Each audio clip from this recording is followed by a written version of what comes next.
Pertama-tama, disclaimer on ya, karena aku akan membahas efek taper berdasarkan analisa aku sendiri, jadi bisa benar, bisa salah.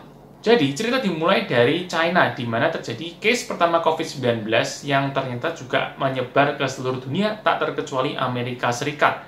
Nah, Amerika Serikat yang juga sebagai acuan ekonomi dunia, itu ternyata juga berdampak ke negara-negara yang berkembang seperti Indonesia. Jadi, cerita bermula di akhir tahun 2019, di mana corona terjadi pertama kali di China dan menyebar hingga ke seluruh dunia, dan tak terkecuali Amerika Serikat sebagai negara maju atau pusat ekonomi dunia. Nah, Amerika Serikat itu ternyata ekonominya turun terus dan akibatnya kena resesi.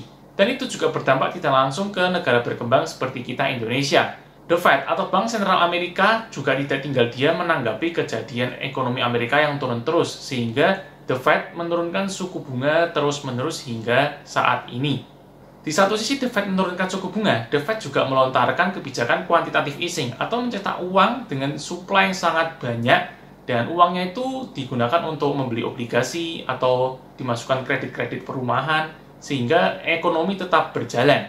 Ternyata quantitative easing yang dilakukan oleh The Fed itu juga berdampak ke Indonesia, di mana Indonesia juga melontarkan semacam quantitative easing untuk membeli obligasinya sendiri. Jadi cetak uang dan beli obligasinya untuk menjaga perekonomian agar tetap stabil. Tapi sesuai yang kita dengar atau kita pernah baca di berita, di mana ada market crash, pasti ada juga market recovery. Dan market recovery setelah corona itu cukup cepat ya. Berita terakhir kali yang aku baca, The Fed itu akan melakukan taper off. Nah, sebenarnya taper off itu apa sih? Kalau kita di tahun 2020 awal, kita mendengar kebijakan quantitative easing, di mana keadaan ekonomi itu parah, sehingga diinjek atau disuntik sama modal besar untuk pembelian obligasi sama The Fed.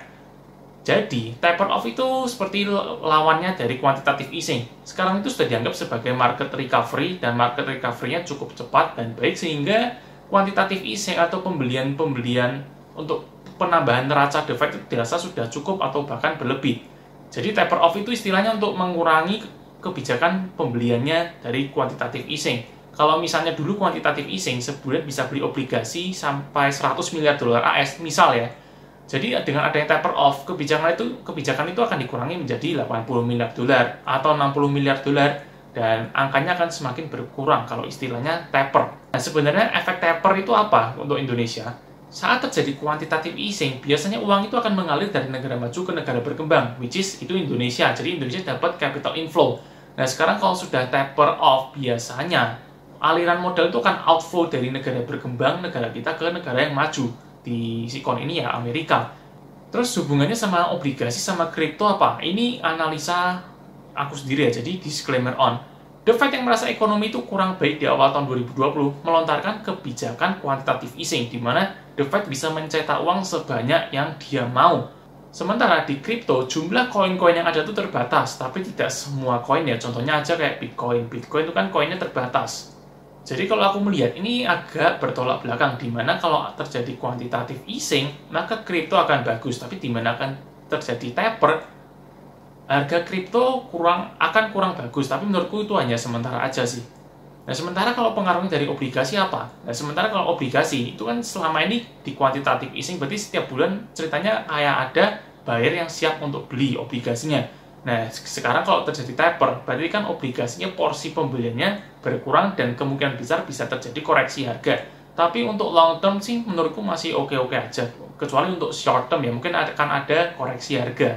Jadi itu penjelasanku sekilas tentang taper itu apa dan efeknya ke kita, negara berkembang itu seperti apa, dan juga terhadap kripto dan obligasi. Mungkin masih ada yang aku belum bahas, dan kalau kalian ingin tanya-tanya, langsung aja tanya di komen yang aku bisa, nanti aku pasti akan jawab. Atau kalian juga bisa mention aku di personal Instagram @kevinorlando, O-nya double ya. Sekian video kali ini, thank you!